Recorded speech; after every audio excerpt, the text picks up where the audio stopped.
Let me quickly introduce our speaker for the day. We have with us today Dr. Lim Hooi Shan.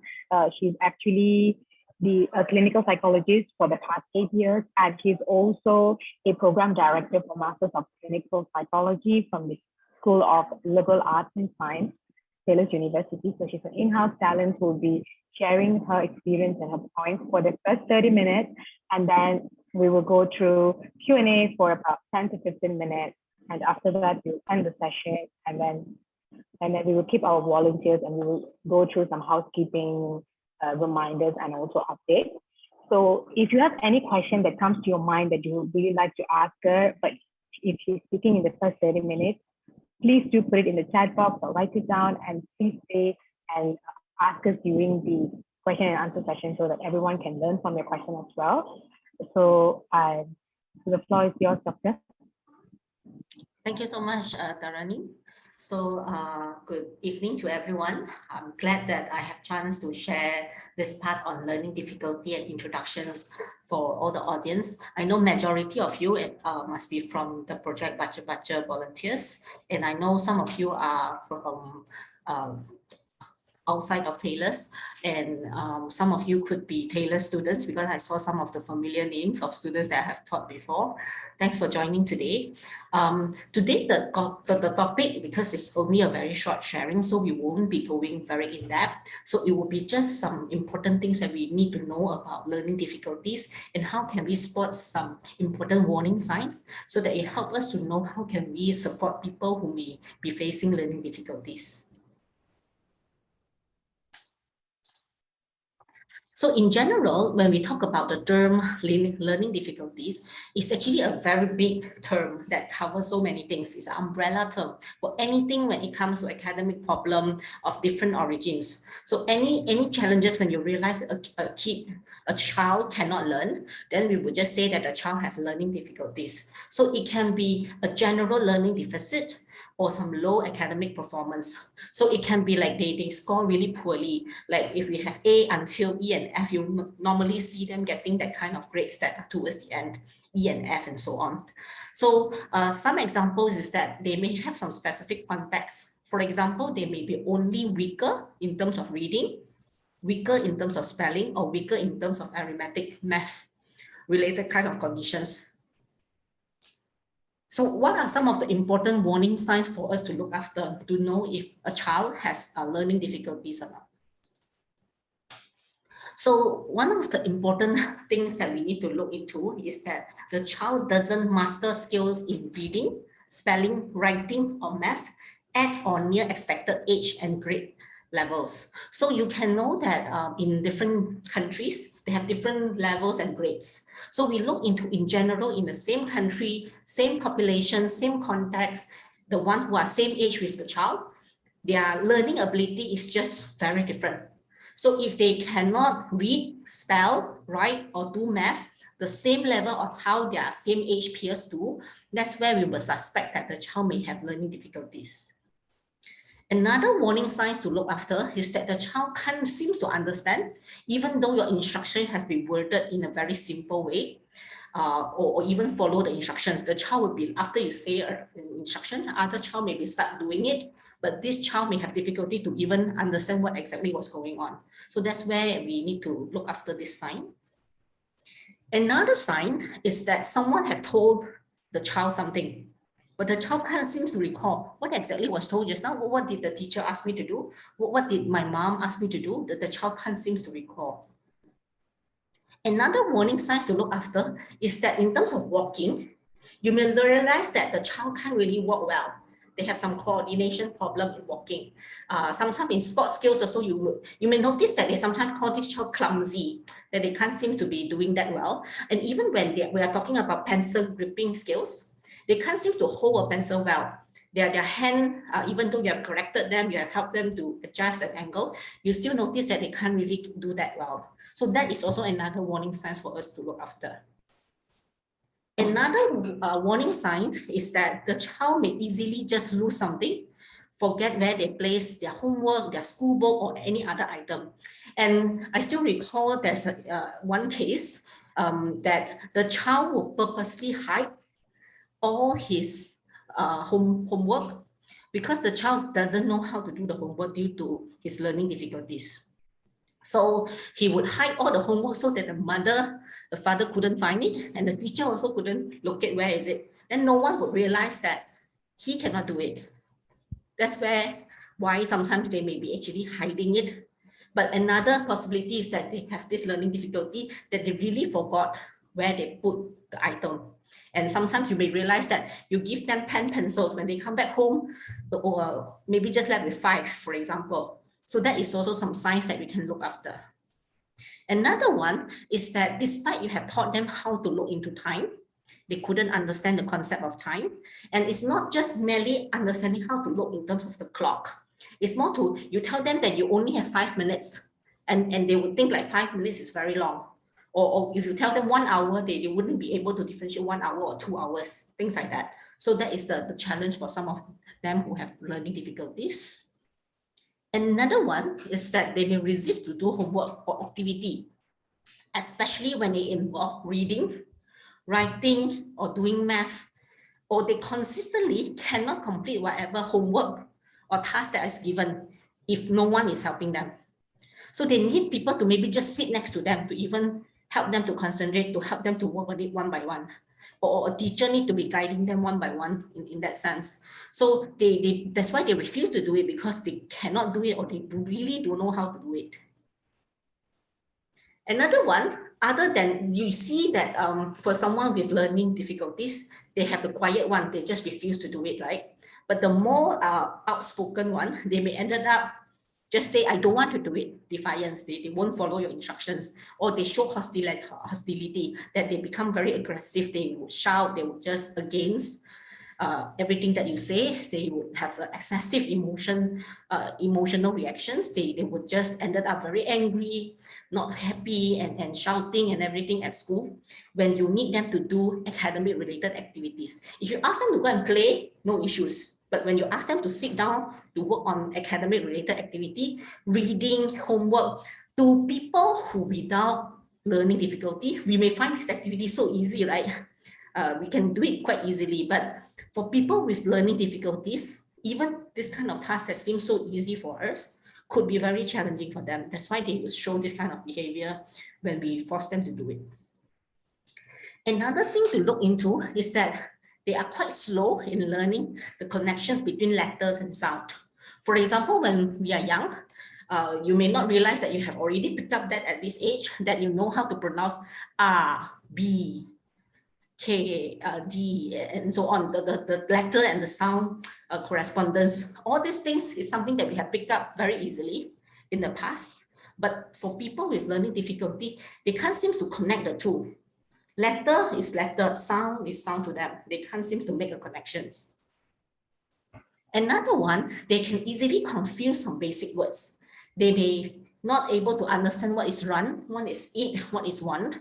So those words that can be quite simple to us even, it's difficult for them to even understand that. Another challenge of those with learning difficulties is that they make a lot of errors when it comes to reading or spelling. This is what we call as learning reversal. Another term, if you see my cursor moving, you can see that this particular term over here, B and D, is also something that we call as mirror letter. The child will have difficulty to differentiate what is B, what is D. They would always confuse the two. So sometimes when they intended to write B, they will ended up writing it as D. Or they combine the two words together when they write. So this is another thing that we also notice. So that's why when we clinical psychologists need to confirm a diagnosis, whether the child may have learning disorder or not, what we will do is that we also look into the homework that they write and see how common they may make this kind of mistakes. Inversions, you can see M and W is actually looking quite similar to them. So one is writing in such way, another one is a bit opposite on top. So that is another error that they tend to make. Or even like transposition, fell and left to them, they can easily get confused. or substitutions, home or house, to them is very similar. They will have difficulty to differentiate them. You can see P and Q is also another mirror image that the child may have difficulty to recognize. C and O, although it's not exactly like a mirror image, or M and N is also not exactly like a mirror image, but the child may have difficulty to differentiate the two also when they are doing their spelling or reading. Another one is related to their math. So you can see that they may have these issues of transposes, number sequences. So 1, 2, 4, 5, 8, 9. They may actually jump the queue sometimes or confuse the sequence. And sometimes they may confuse the arithmetic signs also. They may think plus is equals to minus or is equals to multiply. All these things they would get easily confused. They may also have challenges of slow recall of facts. So for example, you have taught them a few important facts, but they can't seem to record it, or it takes really long for them to even recall that. So if they need to learn some new skills, they could be very slow, or what they do is that they force themselves to just memorize it. They have to really just put it very in a structured way for them to really recall everything. But for us, sometimes certain skills can be picked up very easily without needing to memorize it. But for them, if they have learning difficulties, you will realize that they have to memorize it in order to remember how to do it. Another actions that they may display if they have learning difficulties is that they will have impulsiveness. They can't control their actions. Their impulse, they will just be very impulsive to do something. And then sometimes it may show as if they are lack of planning. They're supposed to be doing this homework at this time before they go out to play, or they're supposed to be doing this and then afterwards, but they will just show like very poor planning. And sometimes people will just say, why are you so poor in planning, without understanding that they have these challenges. Another sign to look after is that they are unaware of physical surrounding. So which means, for example, they may be very concentrated in their own mind, processing something, not realizing that the car is passing by. They're not playing phones because like adults, I think we sometimes may be overly involved in playing phones that we don't realize about surroundings. To them, they have their things that play in their mind that they can't even aware of the physical surrounding. So which is why they are prone to accidents sometimes because of this challenge. So all these signs that we mentioned just now tells us one thing. If you realize a lot of what I described to you, you may not realize that this is something that is so observable, isn't it? Before I tell you that these are the warning signs of learning difficulties. So which is why a lot of people may not understand that not all disability look like something that we can see. Sometimes when it comes to the parking in the disabled parking site, some people may be finding it weird. How come someone who seems to be functioning in terms of their hands and also legs need a disabled parking? This is because some disability looks completely like they don't have any issues, but they have learning difficulties. Coordination to them is difficult. Putting it in the right angle could be difficult. That's why they need a bigger space. That's why disabled parking could be more suitable for some of them. So when we know that some of them actually need this kind of support, that's why they are not that visible. Sometimes when we talk about learning difficulties, one of the common terms that always link it together is learning disability and also learning disorder. Some people may only have what we call as learning difficulties, where they have difficulty to learn, but can be improved if they have enough support. Some people, they actually have what we call as learning disorder, which is a condition that will follow them forever and ever. It can also be improved, but because it is a disorder, it cannot be fully improved. It will still come in and out from time to time in their daily life. That's why when we talk about learning disorders, it is actually an invincible disorder. Not many people can see with their eyes that this person needs extra help. I don't know how many of you wear spectacles, because I think not many of us turn on the camera, but as I glance through some of you who turn on the camera, majority of you are wearing spectacles, right? So I don't know how you all see spectacles. In the past, when we don't have spectacles, we are completely blind, isn't it? Right? We can't live without spectacles. If you need me to read something or drive, I can't, right? But someone invented spectacles. and make us be able to do the activity that other people can do without spectacles. So same goes to disability. Sometimes we just need to give the person the right tools, the right support. We can also help them to be able to live normally. So one of the common things that link to learning difficulties is what we call as specific learning disorders, SLD. So this disorder is categorized in DSM-5, which is a mental disorder manual that is developed by American Psychiatric Association. So this disorder refers to when someone has a specific deficit in their ability to perceive or process information for learning academic skills. They cannot do it efficiently, they cannot do it accurately. So this is actually what we call as a neurodevelopmental disorder. It means it has to start from childhood. You cannot suddenly tell me that you have learning disorder in adulthood. It doesn't appear suddenly like that. You may already have that in your childhood, but never get diagnosed or never get noticed by anyone. But when you are adulthood, then only maybe you slowly realize that I may have this disorder in my childhood, but no one realized that. So it has to be something come from the childhood. And it is normally manifested during the time when we go for formal schooling. So kindergarten is not considered formal schooling. When only someone enter into primary school, that's why we call it as formal schooling. So when we enter into formal schooling, for clinical psychologists, when we need to diagnose someone with this disorder, the person has to undergo at least 1 year of formal schooling and still have a lot of challenges, then only we can diagnose them. If someone diagnosed them earlier than that, it means the person didn't do their work properly, because we need to see the child have enough exposure to learning and still cannot achieve it, then only the child considered have this specific learning disorder. So you may notice that the child may have difficulty in reading, writing, or math. So overall, when we talk about someone with these challenges, it has to be well below average in terms of their age, and they can only achieve acceptable performance when they are doing it with extraordinary effort. So sometimes you may realize how come some people didn't get the diagnosis at the early age. It was because somehow they developed compensatory behavior. It means they try to cope with a lot of effort. They put in a lot of time to work on it, to target things, find ways that can help them to memorize, to work on it. That's why they can achieve similar academic performance like others. And people didn't realize that the person actually have this disorder. So how common is it for people to have a specific learning disorder? So 5 to 15% among school-age children have specific learning disorder. It means out of 100 children, 5 to 15 of them have this disorder. So it is actually quite common than we thought it is. So when we diagnose them, we will also specify what is the severity level. So they have mild, moderate, and also severe level.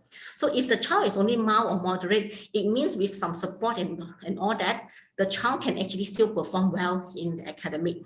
And if it's severe, more assistance is needed to support the child. We will specify it also whether they fall under the following specifier. So they are specified, the first specifier is on impairment with only reading. Second is impairment in written expressions. And the third one is impairment in mathematics. So sometimes some children, they fall under only one category, which is just the reading part that they have difficulty with. Some children may be reading and written expressions. A lot of time is actually a combination, all three, that they have this challenge. So the first one that focusing on reading, it means they have difficulty to read words accurately. They have difficulty to read in a normal pace, like how we read. Things that seems to be, they will take a long time for them to even read or read fluently, or they can't understand the content.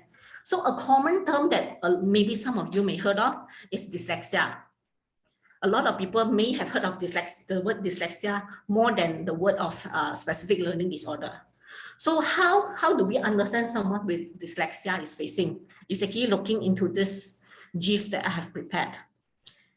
If we, the one who do not have any learning difficulties or dyslexia, when we read something, it is not flying or moving, like it is like the one on the right hand side. The word is still on the screen. But if someone with dyslexia, this is how they experience every time when they need them to read. That's why they can't read, right? I mean, even us right now, can we really read the content over here? When it keeps jumping around, move and hide and all. So it becomes so challenging for them to read. So I like this GIF a lot because sometimes it helps us to really understand what the kind of challenges that they are facing. Because if not, we would just think, oh, they can't read, but we can't really understand what does it mean by they can't read. Another impairment is on written expressions. A common term that other people may know is also called dysgraphia. So this would happen when they are spelling apple, maybe they will put A-P-L-E. They miss another P inside. Or sometimes they may spell the first word and the last word letter correctly, but the middle one is all wrong. Another thing that we tend to notice for people with this dysgraphia is that you can see their handwriting. They have a very poor handwriting. You can't sometimes even know what exactly are they writing. That we always make jokes about doctors writing, right? How the doctors always write in a way that we can't understand. We may not know, sometimes they just write it because they need to write it fast. But for people with dysgraphia, they have tried to write it slow. They have tried to put in effort to write it as clear as possible. They still couldn't because they have this challenge of dysgraphia. So they may make grammar issues, punctuations issues. They may have clarity and organizational issues. They can't seem to organize their sentence well. Another specifier is what we call as dyscalculia, focusing on math particularly, that they may have these issues with number sense, how to memorize some arithmetic facts. For example, plus means adding, or minus means deductions. All these things is difficult for them to memorize, or they can't do accurate calculations, or any math reasoning for them is challenging. You can see the one who can do it well, they can come up with the numbers very fast. But for the one who have this dyscalculia, it's difficult for them to do. One of the case that I have seen before, the parents brought the child to come for the sessions thinking that the child would only have one specifier, which is the most common one, dyslexia. But after we do the assessment and all, we actually realize that the child has all three: dyslexia, dysgraphia, and dyscalculia.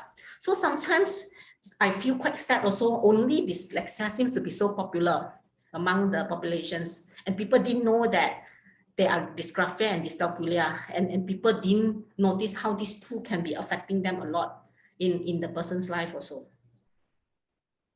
So some of the facts for specific learning disorder is that for someone with ADHD, which is a common disorder that a lot of you may have heard of, is attention deficit hyperactivity disorder. A lot of time, they also have what we call as a comorbidity, which is specific learning disorder. So they are like twins. They somehow come together. So because they have these attention issues, at the same time, they have difficulty of learning as well and have this disorder. A lot of people have the perceptions that for those with specific learning disorder, they are stupid or they are so low in intelligence, which is a really, really wrong concept. For those with SLD, they actually have normal level of intellectual functioning, but they have difficulty to learn. So they are not stupid. It's just that they need the right learning skills, the right teaching skills for them to pick up the learning. Sometimes some of them even have what we call as a gifted intelligence, means they are more smarter than those who are in a normal intelligence level. But they only show challenges when it comes to the kind of assessment or learning demand that have some barriers for them that they can't overcome. For example, time tests. They have to complete this task within only 2 minutes, although they know the answer, but they can't do it fast. Then that's where people realize that they may also have learning disorder. But if you test their intelligence, they are in a very above average level or even in the gifted level. So even though sometimes we thought that, okay, when someone has specific learning disorder, it's only affecting their academic time, right? After they finish the normal schooling time until maybe after 18 years old, they maybe no longer need to go for any education anymore. Then can they live normally? No, a lot of time it still continue affecting their life in the long run, in a lifetime, including their occupational performance, especially if the occupation that they choose happen to need a lot of these skills still. Another fact regarding specific learning disorder is that the children with these conditions will show inattentiveness in a lot of tasks. It is because he or she can't really do the task. So the person will look very frustrated, they lack of interest because they can't really process that. Because when they have specific learning disorder, their brain is structured in a very different ways. So they have this difficulty to do a lot of the tasks like how we can do it if we don't have this disorder. So they have a lot of issues with their speed of processing. When we do math, I tell you 1 + 2 + 3, we are using what we call as a working memory, right? One step after another, but you have to memorize it and work around and come up with the numbers, right? So this thing is also challenging for them when it comes to this working memory part. So their inattentions is much reduced only when they are doing something that without needing this kind of cognitive process. When it's doing something else that is easier for them, something that they don't have to use what we mentioned just now, then probably they won't show inattentiveness. For example, sometimes when you ask them to go and watch cartoon or play video game, you realize that they don't have these issues. How come they can spend long hours on that, but when you ask them to do homework, they can't do it? Is it they are lazy? No, it was just because the task that they do is difficult for them to perform. But when it comes to games and so on, sometimes they don't really need that kind of skills for them to do it. So let's come to the almost towards the end of the sharing. I want to ask you all some questions. And I think it would be good if some of you can also utilize the chat functions to tell me the answer whether you think this statement is true or false. People with a learning disability can't learn. They must be stupid. Okay, I saw some of you responding. Okay, all of you gave the correct answer. It's false. Oh, some of you even draw the line over here on the slides. Okay, yes, the answer is false. Just now, remember, I've told you all that those with learning disorders or learning disability, they can learn. It's just that their learning method is just different from how traditionally teachers are being trained to teach and learn. They just need a very different way of learning. So they are not stupid. Remember, I also said that for those with learning disorder, they have normal intelligence. Next. Let me see how can I remove. Okay, student with a learning disability can't go to college. What do you all think?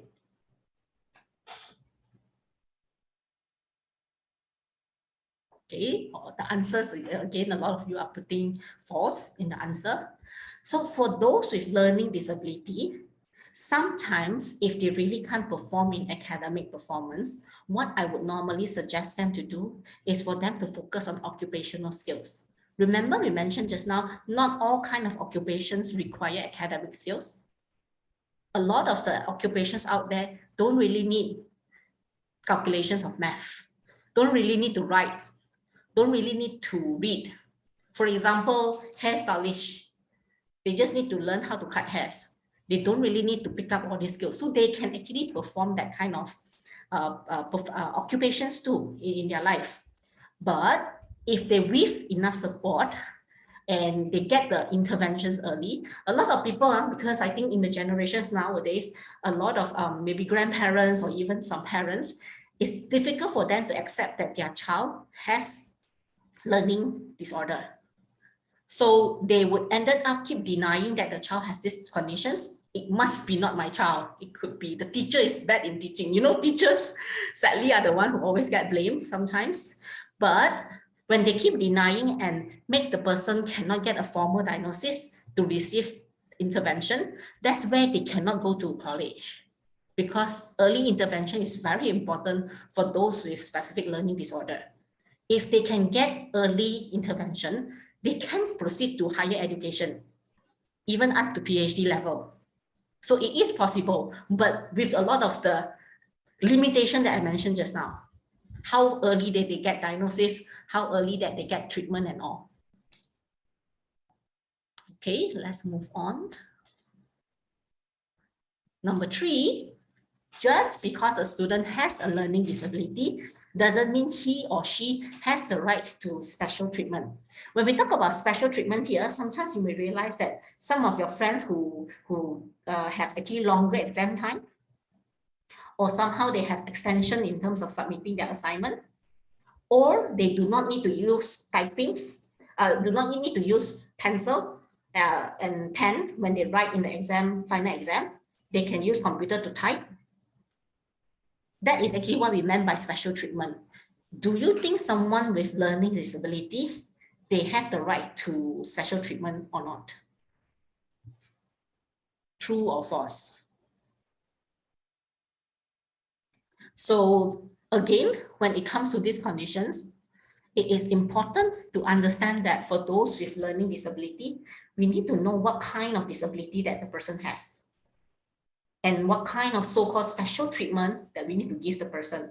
For example, someone with dyslexia, it is commonly acceptable that the person will use typing to replace handwriting, because the typing in computer have auto correction in terms of spelling, because spelling is their challenge. And also writing in a correct way is their challenge, but doesn't mean they don't know the answers, right? They just can't write it out. So which is why giving them a computer for them to answer is actually something that would help them. But of course, the computer shouldn't have internet access where they can search for answers. So these are something that we can offer them. Or sometimes because there are limitations, they need longer time to process. That's why we give them longer exam time. And this is actually because we are putting them at the same level like the rest of us. We can process it at this speed, that's why we get this exam time. They can only process the same answer at longer speed, that's why we give them longer time. Next, if this student has a learning disability, we would have known by now. Like at the point of primary school, at the point of secondary school, or even at the point of university, we would have known by now. What do you think? Remember when we mentioned about this specific learning disorder, it is something that's supposed to manifest in childhood, right? It cannot be something that appears out of nowhere in adulthood. But remember, this answer for this statement is still false. It's because they can use a lot of compensatory behavior. We actually have a lot of diagnosis that is only confirmed when they are adulthood, because they somehow cope with it. Their condition is very mild. So when they add in a bit more effort, they force themselves to memorize, they force themselves to do a lot more effort to read and all, they somehow manage to cope by it. They may not be the one that have very good grades, but actually they're supposed to be getting better grades, but they could be the one who are normal, but slightly lower, but not up to the one who are keep on failing, because they use a lot of compensatory behavior. So sometimes it is just because a lot of time the education system nowadays and also the parents, the community are not aware of this learning disorder. They cannot know that the person have this challenge. You know how common someone with specific learning disorder being labeled as lazy,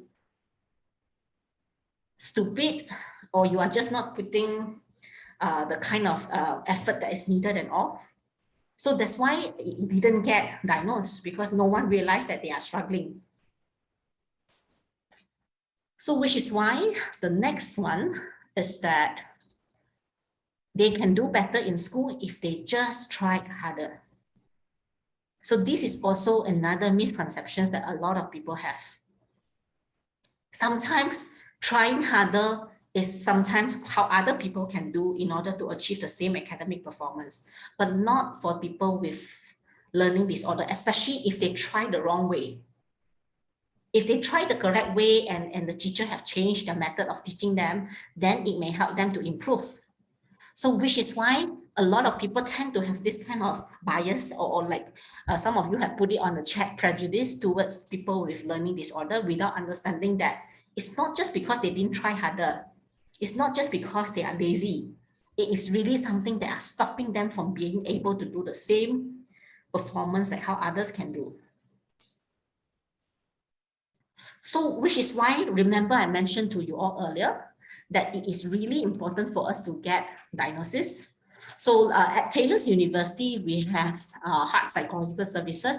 It is actually a psychological center that is set up to focus on healing, educating, assessing, relating, and thriving.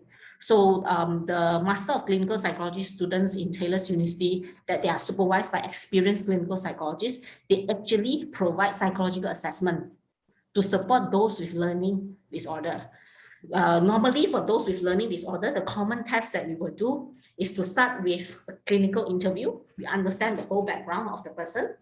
Especially, we will ask them to bring along their schoolwork to show us their homework and everything. And then we will perform IQ tests, because in order to confirm whether the person has learning disorder, we need to make sure that the person also has normal intelligence level. Because if they have low intelligence level, there is actually another diagnosis called intellectual disability. And we will also perform relevant learning ability tests to check if the person fulfill the criteria of specific learning disorder. So for some of you who are interested with this service, because it's really affordable, and Taylor's also offer waiver for those who can't afford it. So you can go to our Facebook page using the scan code over here to look for more information about the services. So before we end the sessions, this is something that I like a lot in terms of empathy, because before we can truly empathizing those with specific learning disorder, the world is always very harsh to those with specific learning disorder. So I hope this video help us to understand how can we be empathizing to people with this kind of challenge.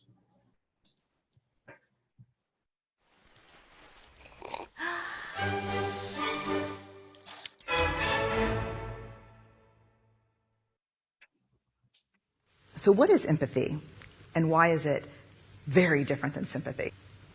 Empathy fuels connection. Sympathy drives disconnection. Empathy, it's very interesting. Teresa Wiseman is a nursing scholar who studied professions, very diverse professions where empathy is relevant, and came up with 4 qualities of empathy. Perspective taking, the ability to take the perspective of another person or recognize their perspective as their truth. Staying out of judgment, not easy when you enjoy it as much as most of us do. Recognizing emotion in other people and then communicating that. Empathy is feeling with people. And to me, I always think of empathy as this kind of sacred space when someone's kind of in a deep hole and they shout out from the bottom and they say, "I'm stuck, it's dark, I'm overwhelmed." And then we look and we say, "Hey, you climb down. I know what it's like down here, and you're not alone." Sympathy is, "Ooh, it's bad, no. You want a sandwich?" Empathy is a choice, and it's a vulnerable choice, because in order to connect with you, I have to connect with something in myself that knows that feeling. Rarely, if ever, does an empathic response begin with "at least." Yeah. And we do it all the time. Because you know what? Someone just shared something with us that's incredibly painful, and we're trying to silver lining it. I don't think that's a verb, but I'm using it as one. We're trying to put the silver lining around it. So, I had a miscarriage. Oh, at least you know you can get pregnant. I think my marriage is falling apart. At least you have a marriage. John's getting kicked out of school. At least Sarah is an A student. But one of the things we do sometimes in the face of very difficult conversations is we try to make things better. If I share something with you that's very difficult, I'd rather you say, I don't even know what to say right now. I'm just so glad you told me. Because the truth is, rarely can a response make something better. What makes something better is connection.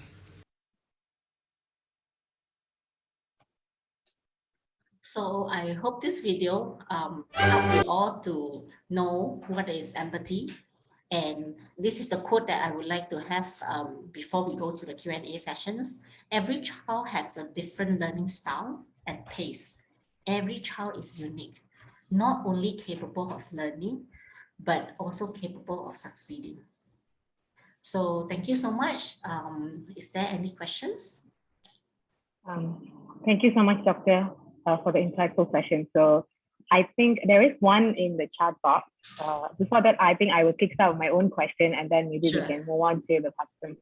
So when we were planning this talk, I think the word that stuck by me is that you talked about the golden age. If students are given intervention in their golden age, they will be able to perform, in a level that they are able to potentially. So can you define what is the meaning of a golden age for a child with learning disorder or learning disability? So when we talk about that, as best as possible is actually before 7 years old. That is what we call as the golden age. So that's why a lot of time when we already realize that the child has the challenge, we should normally already start the intervention, regardless we have the diagnosis or not. But having a diagnosis helps us to know what exactly was the struggle of the child. Because a lot of people would thought that we need to wait until we have confirmations of a diagnosis, then only we can do something, which is wrong. But having a diagnosis, especially when we do a lot of the tests for the child, we are not only telling you that the child has this disorder. In IQ test, for example, we can tell that the child has better performance in terms of processing speed, or the child has better performance when they use perceptual reasoning, which is using picture to read and learn. So that's where the clinical psychologist can give a more individualized recommendations to the child, that maybe the child may need a lot of visual aid when it comes to learning, to help the child to learn in such a way would be more effective.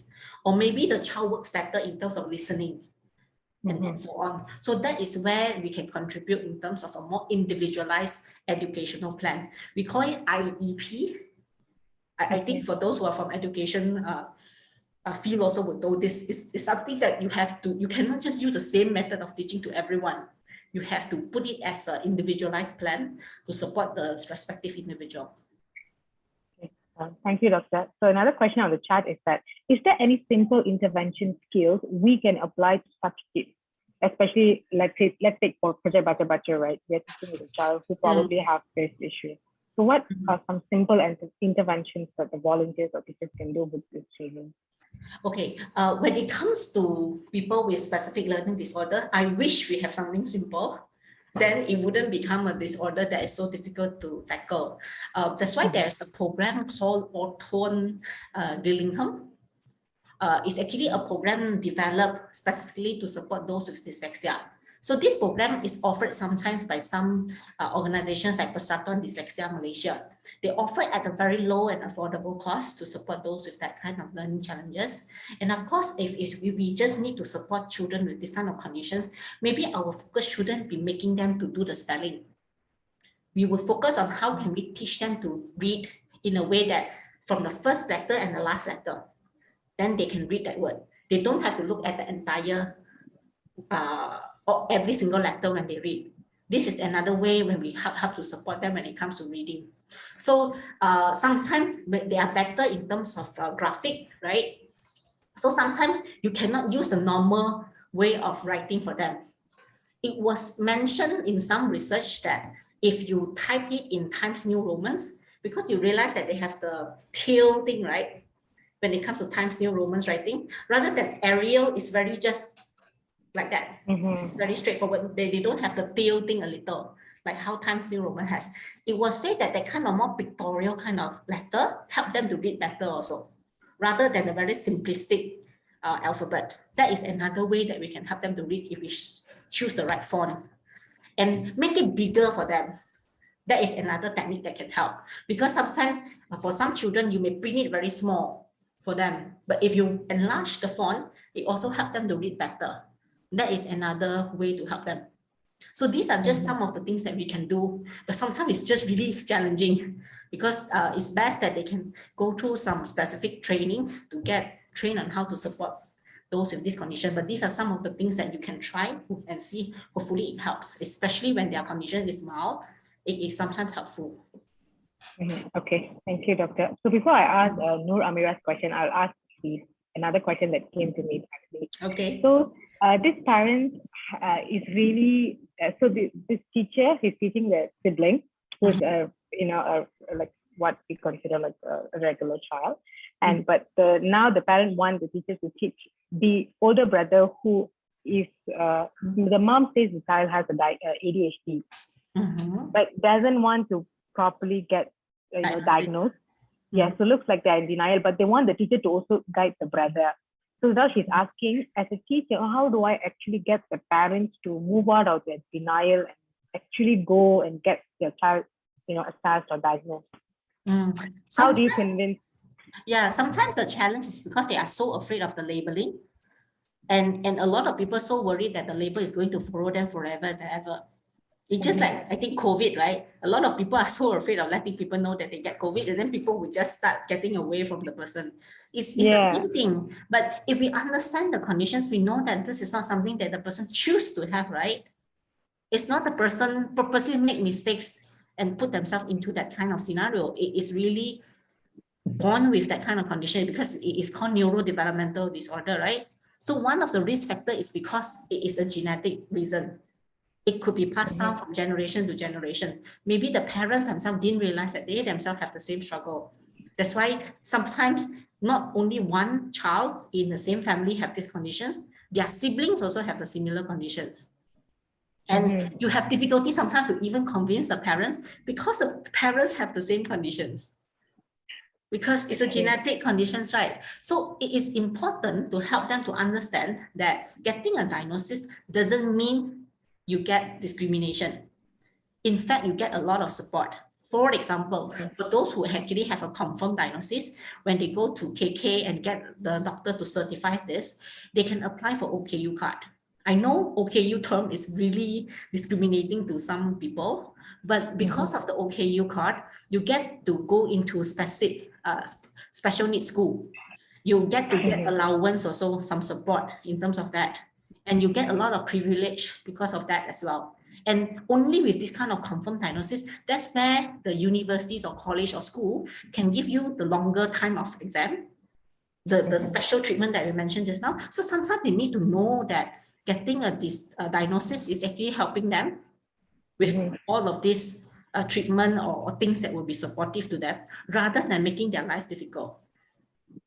Yeah, so I think the next hope is to actually also educate the parents that, like you are actually helping the child rather than, we're discriminating or, giving them a label, right? Like also in terms of society, we also need more acceptance. Like, this is normal, like you said, 5 to 15 child out of 100 is quite a lot in a school. So exactly. I think, society acceptance is also very important at this stage. Okay, so now I'll ask Noor Amira's question. If they have late exposure to basic skills like, for example, reading, writing, etc., and they are already in primary school, for example, more than 7 years already, how can we know if they have SLD? So actually, when it comes to the assessment by clinical psychologists, we actually would also look from the clinical interview angle where we interview the parents and also the child. So that's where we will understand that whether this learning difficulty is caused by late exposure or is it the child, even though have exposure, can't learn. If it's late exposure, then we will observe for longer time before we confirm the diagnosis, to see if after with some exposure, with formal educations, can the child actually perform at the same level, like how their peers are able to do. So we won't be just diagnosed just because we need to diagnose. We also will look into a lot of angle before we confirm the diagnosis. So to say whether can we know that they have SLD or not, for general public, you shouldn't diagnose. Only clinical psychologists, and even clinical psychologists, we have to do all the interview, assessment, observations, then only we will diagnose. We cannot simply just look as if we understand, and then we can diagnose. And I think this is an important message for all of you also, because sometimes we thought like we go for this one talk or two workshops or something, we already know everything, and then we can start diagnosing. The warning sign that I shared is just to help you to identify that they could be at risk. Doesn't mean they are confirmed with SLD. All right. Okay. Thank you, Doctor. We have another question. So I know of a child that has all the signs shared, but the child is hyperlexic, can read at a very early age, and is good with math and spelling. What can we do, or what can be done to address the other areas or the other signs? Then maybe the child may have a different conditions than a specific learning disorder. Again, because I only know very limited information, I can't really know what exactly was going on with this child that you are sharing. But it's good that you can actually see a clinical psychologist to actually have more information being shared and proper assessment being done to confirm what exactly was lacking. Sometimes we have cases like those with autism spectrum disorder, ASD. They can speak at a very early age, but somehow they actually stop saying any words from then on. So that is actually a common condition that may happen for those with autism spectrum disorder. Then they cannot say the things that they used to be able to that they can say, but they have this autism spectrum disorder also. So again, there are so many versions of conditions in a neurodevelopmental disorder. SLD is just one of it. So it could be a different conditions that we may not know. But sometimes, remember, we mentioned earlier also that those with SLD can have gifted intelligence. So maybe this child fall under that category, but the child may have some other challenges that need to be addressed and supported differently. Okay, all right. Okay, before I ask if anyone has a last question, I received another part. Okay. So, what causes a child to develop a compensatory behavior, like that makes it difficult for a teacher to see the signs if the child has learning difficulties? It is difficult for us to tell because the child can be very creative in their ways of coming out with a compensatory behavior.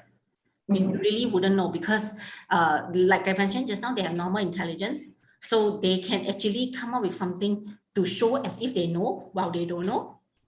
Or while they can't actually do the specific academic tasks, but they somehow have the compensatory behavior that no one realized that they can't do it.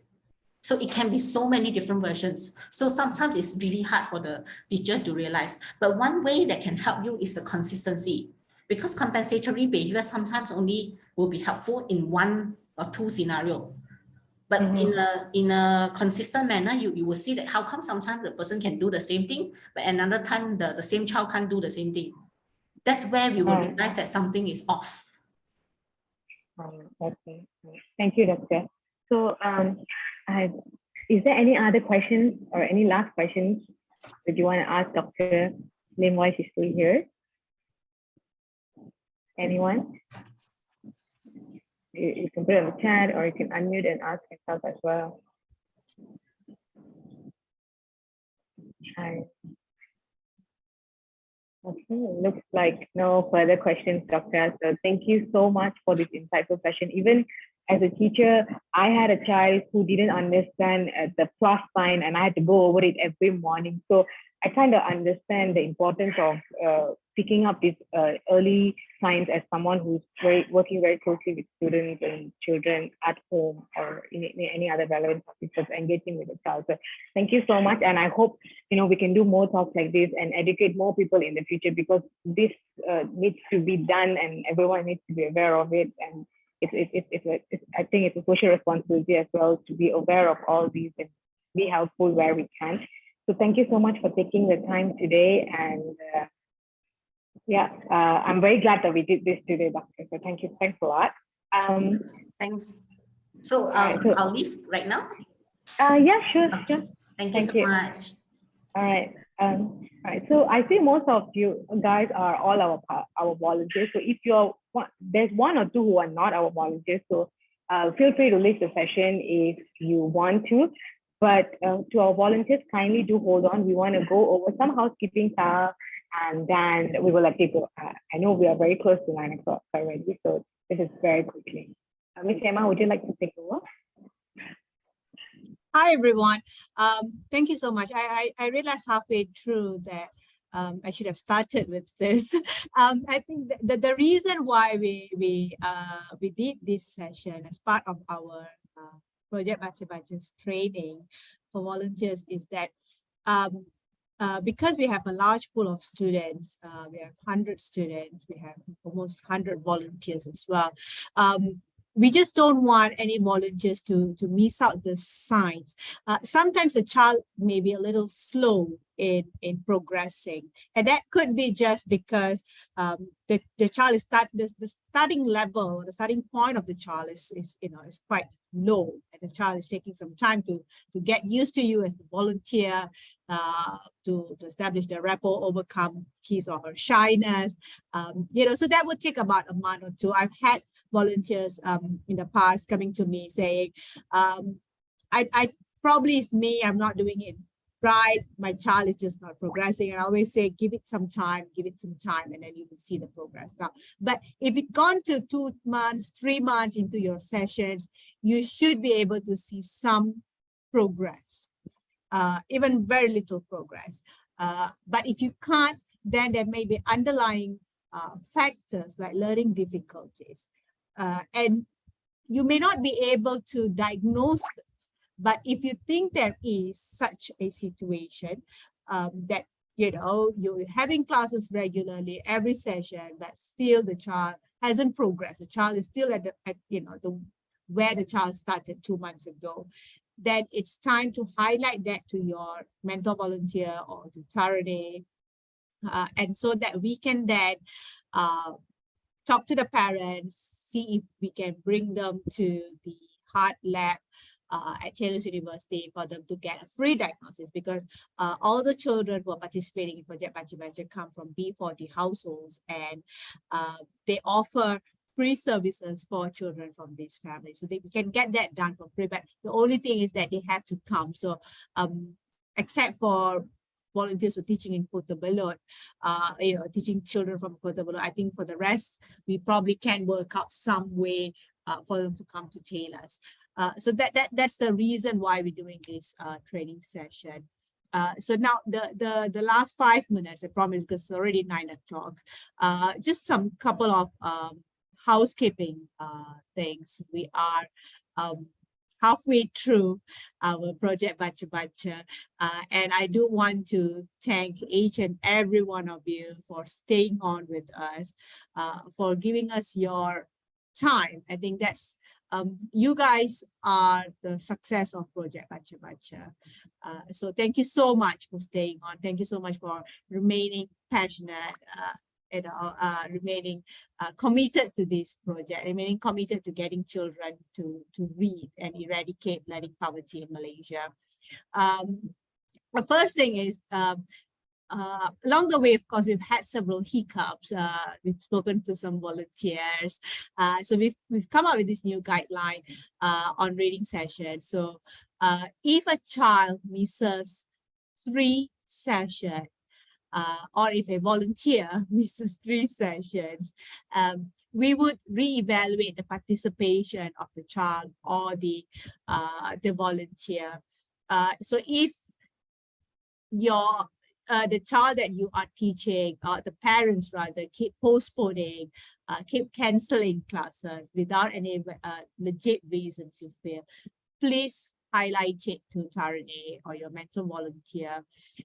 Don't suffer in silence. Don't think like, I don't know what to do. So if you have agreed that your session will be on Friday night at 8 p.m. But for 3 to 4 weeks, they keep canceling it last minute, postponing it. Please do highlight it. We will have a chat with the parents to find out what the situation is, what the problem is, and if there's anything that we can help with. If not, then maybe we will reevaluate the participation of the child. We want to help as many children as possible, but for that to happen, we require that cooperation, you know, from the commitment from the parents. But that being said, also that comes to our second point here on empathy, where it's also important for us to try and look at it from the parents' point of view. We may not be able to, because we may not come from the same situation. I think Dr. Lim talked about empathy just now. That video was brilliant, I thought. So a lot of the parents, I can say all the parents really, this you know, whose children are participating in this project, come from B40 households. They're facing a lot of struggle, a lot of challenges, not working. They've lost their job, especially, you know, during pandemic. We have single mothers who work from, you know, what really 11 to 12 hours a day, putting food on the table, keeping their children safe, take priority. Education takes a back seat, and we can't blame them for that, because they have all these other concerns. They have all these other troubles. And I can say most of the parents who are part of this project are committed, are ever so grateful that we're doing this for free for their children. In fact, I think in the beginning when Tarini was phoning them, some thought we were scammers, because they really didn't think anybody will be offering anything for free. So, you know, most of them, I can say 90%, right, Tari? 90%, 95% of parents are ever so committed. Absolutely.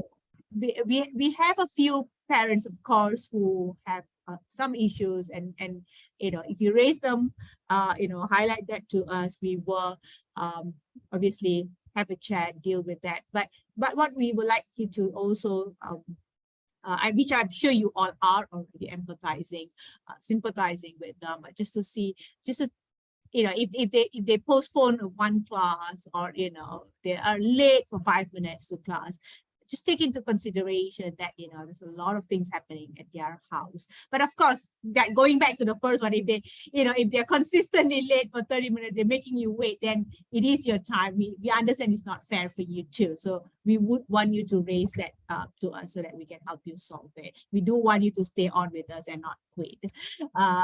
So the third one, midterm test, we have sent out all the papers to the students. I think Kota Belud one will be receiving it by this weekend. We're waiting for parents to pick them up from the different beneficiaries. So that's all underway. And the last one, which is very important, is for you guys to please update your attendance, progress log, and midterm test results, which you will be, the midterm test is scheduled for next week. So once you've done that, please update the test results, because we need to get the test scores to see how the students have progressed from diagnostic test to the midterm. And we need to prepare a report on that so that we can then share it with our stakeholders, with our funders, to show that this project is working. So we really depend on you guys for this. So please do take a couple of minutes and update all this as soon as possible, guys. Okay, that's it from me. Tarni, is there anything else? No. All right. Thank you ever so much, guys, for joining in today, and we will keep you posted on our next training session. Have a lovely night. Thank you all. Thank you so much, everyone. Good night. Thank you so Bye. much. Bye. Thank you. Bye. Bye. Thank you for joining. Goodbye.